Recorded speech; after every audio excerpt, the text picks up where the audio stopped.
Julien, si tu avais 5 conseils à donner à quelqu'un qui veut débuter le trail ou qui au contraire veut progresser en trail, ce seraient lesquels? Le premier point, c'est d'avoir une préparation physique adaptée, donc prise dans la durée. Donc je pense qu'un minimum de 8 semaines pour arriver sur une première course semble bien. Mais ensuite, pour des trails un peu plus longs et difficiles, on est vraiment sur la planification annuelle, voire pluriannuelle. Très bien. Tu penses qu'il faut s'entraîner un minimum de combien de séances par semaine pour pouvoir s'engager sur un trail?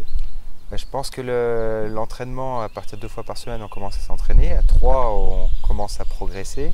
Donc je pense qu'en se préparant 3 fois par semaine, on peut commencer à espérer arriver au bout d'un trail pas trop compliqué. Très bien. Le deuxième conseil, ce serait quoi? Après, on a vu l'entraînement. Donc le deuxième conseil est aussi un peu lié à la préparation et sur toute la technique de course. Parce qu'il faut être à l'aise dans l'environnement dans lequel on va évoluer. Donc avoir si possible reconnu les parcours ou éventuellement couru sur des parcours équivalents pour préparer un peu la pose de pied et les aptitudes sur ce type de terrain. D'accord. Est-ce que tu conseilles des séances spécifiques, montées, descentes? Oui, ça on les a dans le cadre de la préparation en général et on les retrouve après vraiment sur la spécificité technique. Parce qu'il ne faut pas se retrouver face à une descente avec la difficulté à savoir comment poser les pieds parce qu'on n'a pas travaillé cet exercice avant. Très bien. Le troisième conseil? Donc après, un conseil qui est plus général, c'est vraiment être très attentif et méticuleux sur tout son matériel.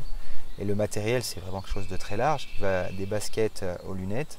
Donc l'avoir bien testé avant, c'est bien fait conseiller pour avoir du matériel adapté, parce que ce qu'utilise le copain peut lui être très bien pour lui, mais pas forcément adapté pour nous.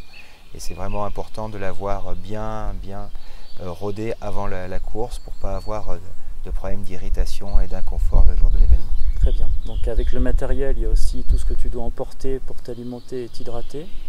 L'alimentation, l'hydratation, c'est quelque chose déjà qui devrait se travailler pour tout le monde au quotidien, donc une bonne hygiène de vie. Et ensuite, pendant la course, essayer d'apporter au maximum à son organisme en continu une hydratation correcte et une alimentation importante. Donc pour l'hydratation, la moyenne se situe aux alentours des 0,5 litres par heure, à moduler de 0,3 à 0,7 s'il fait vraiment froid ou très chaud. Très bien. Donc on a vu prépa physique, prépa technique, la préparation du matériel. Qu'est-ce qui nous manque comme dernier conseil? Le dernier conseil, c'est se faire plaisir pendant la course à travers une bonne gestion.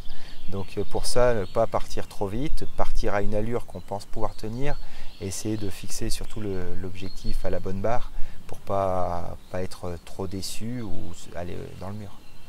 Merci.